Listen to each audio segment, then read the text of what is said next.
இருமணம் சேர்ந்தால் திருமணம். அந்த இருமணமும் ஒன்று ஆணாக இருக்கும், மற்றொன்று பெண்ணாக இருக்கும். அந்த இரண்டு மனங்களும் ஒன்றாக சேரும் பொழுது இணைய வேண்டும் என்ற எண்ணம் இருவருக்கும் வருகிறது. ஒரு பந்தத்தை உருவாக்க வேண்டும் என்று.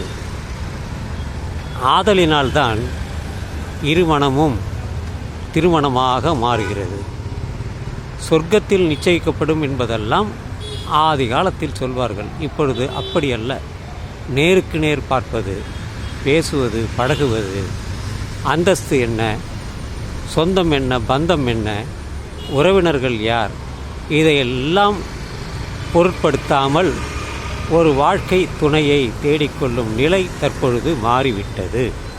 காரணம், இருவரும் பணம் சம்பாதிக்கிறார்கள், படித்தவர்களாக இருக்கிறார்கள், தன்னுடைய வாழ்க்கையை தானே தீர்மானித்து கொள்ளக்கூடிய அளவிற்கு அறிவு அவர்களிடம் இருக்கிறது.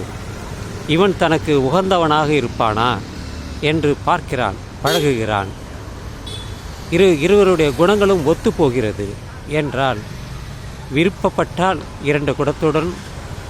இரண்டு குடும்பத்துடன் சேர்ந்து அந்த ஒரு திருமணத்தை நடத்திவிடுகிறார்கள். அந்தஸ்து, வசதி,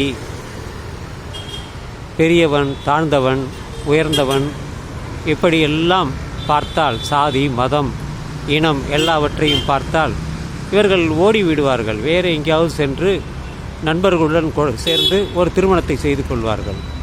இப்படித்தான் இப்பொழுது திருமணம் எல்லாம் மாறிவிட்டது. ஆனால் இரண்டு மனம் ஒன்றாக சேருவது தான் முக்கியமான கருத்து. அதுதான் நான் சொல்ல நினைத்ததும் அதுவே.